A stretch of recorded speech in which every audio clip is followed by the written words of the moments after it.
জয় রাধা মাধব কুঞ্জ বিহারী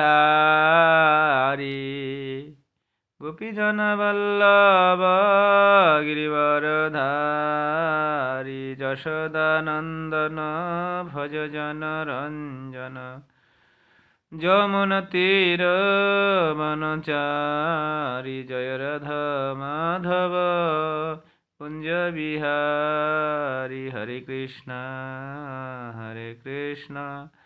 কৃষ্ণ কৃষ্ণ হরে হরে নিতাই গৌর হরি বল গৌর গৌর প্রেমানন্দে।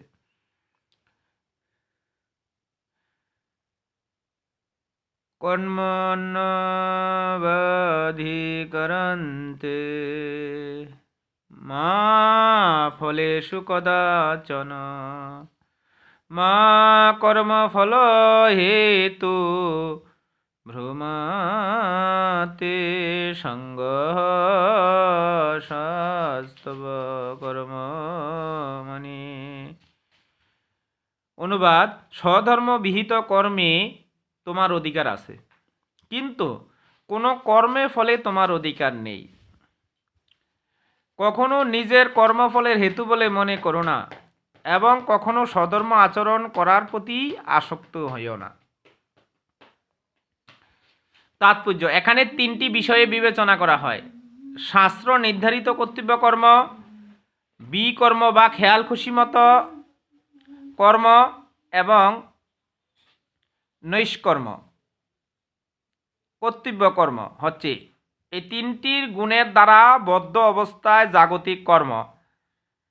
বিকর্ম হচ্ছে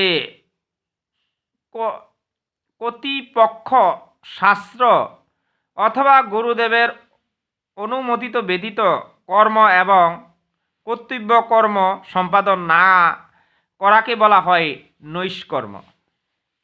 ভগবান অর্জুনকে উপদেশ দিয়েছিলেন নৈষ্কর্ম অবলম্বন করে কর্মফলের প্রতি আসক্ত থেকে তার কর্তব্য কর্ম পালন করার জন্য। মানুষ যখন তার কর্মফলের প্রত্যাশা করে তখন সে কার্য কারণে আবদ্ধ হয়ে পড়ে। এভাবে সে যে কর্মের ফলস্বরূপ সুখ অথবা দুঃখ ভোগ করে। কর্তব্য কর্মকে আবার তিনটি ভাগে ভাগ করা হয়, যথা বিধিবদ্ধ কর্ম, সংকটকালীন কর্ম, আকাঙ্ক্ষিত কর্ম। কি বলছে? বিধিবদ্ধ কর্ম, সংকটকালীন কর্ম, আকাঙ্ক্ষিত কর্ম।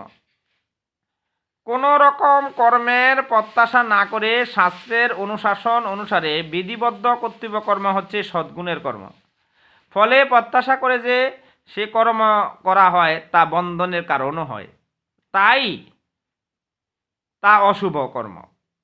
কর্তব্য কর্ম সকলেরই করতে হয়, কিন্তু কোনো কর্মের ফলের প্রত্যাশা না করে নিরাসক্তভাবে যে কর্ম করতে হয় ওই প্রকার ফলের আশাহীন কর্তব্য কর্ম নিঃসন্দেহে মুক্তির পথ চালিত করে। ভগবান তাই অর্জুনকে উপদেশ দিয়েছেন কর্মফলের প্রতি আসক্ত না হয়ে কেবল কর্তব্য পালনের উদ্দেশ্যেই যুদ্ধ করতে। তার যুদ্ধ যোগ না দেওয়ার ছিল অন্য এক প্রকার আসক্তি। এই প্রকার আসক্তি কাউকে মুক্তির পথে চালিত করে না। ইতিবাচক অথবা নেতিবাচক যে কোনো প্রকার আসক্তি বন্ধনের কারণ। কর্তব্য কর্ম থেকে নিষ্কর্মর মতো বিরত থাকা পাপ। তাই কর্তব্য বোধে যুদ্ধ করা ছিল অর্জুনের পক্ষে মুক্তির একমাত্র মঙ্গলময় পথ। হরে কৃষ্ণ। এখানে কি বলছে? যে অর্জুনকে ভগবান শ্রীকৃষ্ণ উপদেশ দিছে যে তুমি এই তিন প্রকার কর্মের ঊর্ধ্বে যাও: শাস্ত্র নির্ধারিত কর্তব্য কর্ম, বিকর্ম খেয়াল খুশি মতো কর্ম এবং নৈষ্কর্ম। এই কর্মফল হচ্ছে গুণের দ্বারা আবদ্ধ অবস্থায় জাগতিক কর্ম। এই তিনটা হচ্ছে জাগতিক কর্ম। অর্জুন মনে করছিল যে এরা আমার আত্মীয় স্বজন, এদের সাথে আমি কি যুদ্ধ করব। তাই কৃষ্ণ এই বলছে যে তিনটি কর্মকে পরিত্যাগ করে তুমি ভগবানের জন্য যুদ্ধ করো, সৎ পথে থেকে তুমি যুদ্ধ করো। হরে কৃষ্ণ। জয় গৌর, জয় নিতাই। ভক্তি বেদান্ত গেয়েছি ভাগবতের গান শুনে যদি শুদ্ধ ভক্ত কৃষ্ণগত পান।